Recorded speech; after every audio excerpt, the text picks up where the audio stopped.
खुशामदीद नाज़रीन, ईटीवी भारत की उर्दू नशरियात में आपका खैर मकदम है। इस वक्त हम मौजूद हैं दारुल हुकूमत दिल्ली की जामा मिलिया इस्लामिया के रेसिडेंशियल कोचिंग एकेडमी के बाहर, जहां पर यूपीएससी के इम्तहानात में 23 तलबा ने कामयाबी हासिल की है। उन्हीं में से एक पल्लवी हमारे साथ मौजूद हैं। मैम, सबसे पहले तो आपको मुबारकबाद। धन्यवाद। आपका क्या रैंक आया है और कहाँ से आपका ताल्लुक़ है? मेरा रैंक ऑल इंडिया 730 आया है इस बार के सिविल सर्विसेज एग्ज़ाम में। मैं बालाघाट से आती हूँ, ये मध्य प्रदेश में एक डिस्ट्रिक्ट है।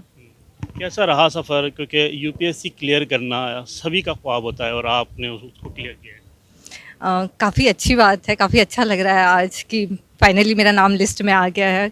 काफ़ी टाइम से मैं मेहनत कर रही थी, काफ़ी टाइम से जुड़ी हुई थी इसमें, तो काफ़ी अच्छा लग रहा है।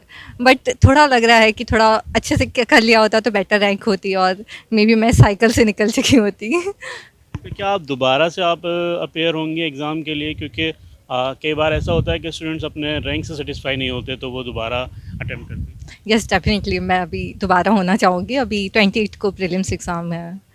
अच्छा, सफ़र के बारे में हम बात करें तो आपकी इब्तदाई तालीम मतलब स्टार्टिंग आपने कहाँ से की थी, स्कूलिंग, और किस तरह से वो सफ़र रहा, क्या स्ट्रगल्स आपने झेली? स्कूलिंग में मैं 6th से ही जवाहर नवोदय विद्यालय में चली गई थी। वहाँ पे मेरा सिलेक्शन हो गया था, तो मैंने 6 to 12th जवाहर नवोदय विद्यालय से किया है। उसके बाद मैंने प्रिपरेशन किया और फिर मेरा एनआईटी वीएनआईटी नागपुर में सिलेक्शन हो गया, तो मैंने वहाँ से बीटेक किया है इलेक्ट्रॉनिक्स एंड कम्युनिकेशन इंजीनियरिंग में। उसके बाद मैंने 1 साल जॉब किया था और फिर मैं उसके बाद जॉब छोड़कर मैंने फुल टाइम फिर यूपीएससी के लिए प्रिपेयर किया है।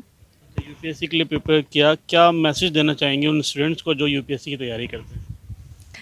यूपीएससी की तैयारी में काफ़ी कुछ लगता है। मतलब फर्स्ट टाइम आपको क्लियर आइडिया होना चाहिए कि एग्ज़ाम का पैटर्न क्या है, डिमांड क्या है, इसकी डिफरेंट स्टेजेस जो कि प्रीलिम्स, मेंस और इंटरव्यू, तीनों स्टेज में डिफरेंट डिमांड्स होती है, वो आपको अच्छे से पता होना चाहिए। आपको सिलेबस अच्छे से पता होना चाहिए, मेन फोकस होना चाहिए प्रीवियस ईयर क्वेश्चंस, उसको आप अच्छे से देख ले, समझ ले कि उसको कितने अच्छे से अटैम्प्ट करना है। और डेफ़िनेटली मिनिमम आपको 2 साल लगेंगे ही, 1 साल प्रिपरेशन के और 1 साल तो साइकिल ही चलता है, प्रीलिम्स फिर मेंस फिर इंटरव्यू। अच्छा, कहा जाता है कि मतलब 18 घंटे 16 घंटे पढ़ना पड़ता है, क्या आपने भी उसी तरह से स्टडीज़ की थी या आप लोग दोस्तों को भी टाइम दिया करती थी और पढ़ाई भी साथ किया करती? मुझे लगता है 18 घंटे पढ़ने से काफ़ी एग्जॉस्ट हो सकता है इंसान, तो बेटर है कंसिस्टेंसी होना। रेदर देन 1-2 दिन आप 18 घंटे पढ़ रहे हैं, उससे बढ़िया आप हर दिन 7 से 8 घंटे पढ़ें। और पढ़ाई और बाकी चीज़ों में जैसे आपके फ्रेंड्स हैं, आपकी फैमिली है, उन लोग के लिए भी टाइम देना बहुत ज़रूरी है, क्योंकि ये काफ़ी लॉन्ग एग्ज़ाम है, मतलब काफ़ी डिमांड करती है, काफ़ी 1 साल तक की तो मिनिमम चलती है। तो उस टाइम में सस्टेन रहने के लिए आपके फ्रेंड्स होना चाहिए, आपका फैमिली सपोर्ट होना चाहिए, तभी आप कर सकते हैं। अच्छा, जामिया का कितना किरदार आप मानती हैं इस एग्ज़ाम को क्लियर करने में? जामिया डेफ़िनेटली बहुत बड़ा रोल प्ले करता है, क्योंकि ये ऐसा एटमॉस्फेयर प्रोवाइड करता है जहाँ पे काफ़ी सारे वैसे ही बच्चे जो सिविल सर्विसेज के लिए प्रिपेयर कर रहे हैं। मैं बालाघाट से आती हूँ, वहाँ पे सिविल सर्विसेज का इतना स्कोप नहीं है, वहाँ पे फैसिलिटीज़ भी नहीं है इतनी। दिल्ली में रहना बाकी जगह पे इज़ नॉट वेरी अफोर्डेबल, और जामिया इतना अच्छा एटमॉस्फेयर प्रोवाइड करता है। यहाँ पे पीयर्स है, आप साथ में बैठ के प्रीलिम्स की तैयारी कर सकते हैं, मेंस की तैयारी कर सकते हैं, इंटरव्यू के लिए भी काफ़ी अच्छा ग्रुप मिल जाता है। आप किसी भी ऑप्शनल से हो, आपको यहाँ पे फ्रेंड्स मिल जाएंगे, तो आप काफ़ी अच्छे से इन डेप्थ प्रिपेयर कर सकते हो। आपने यही सोचा था या कोई और ऑप्शन भी था आपका कि आपको वहाँ से तैयारी करनी है, या सिर्फ जामिया को ही आपने प्रेफर किया?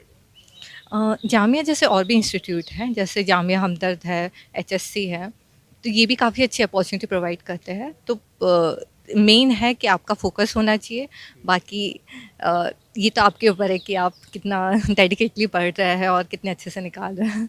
बहुत बहुत शुक्रिया बात करने के लिए। तो ये थी पल्लवी, जिनका ताल्लुक़ बालाघाट से है। उनका ये कहना है कि मुकम्मल तालीम हासिल करने के साथ साथ एक डेडिकेशन होना ज़रूरी है, और एक कंसिस्टेंस अगर आप तालीम हासिल करते हैं तो ज़रूर कामयाबी आपको मिल जाएगी।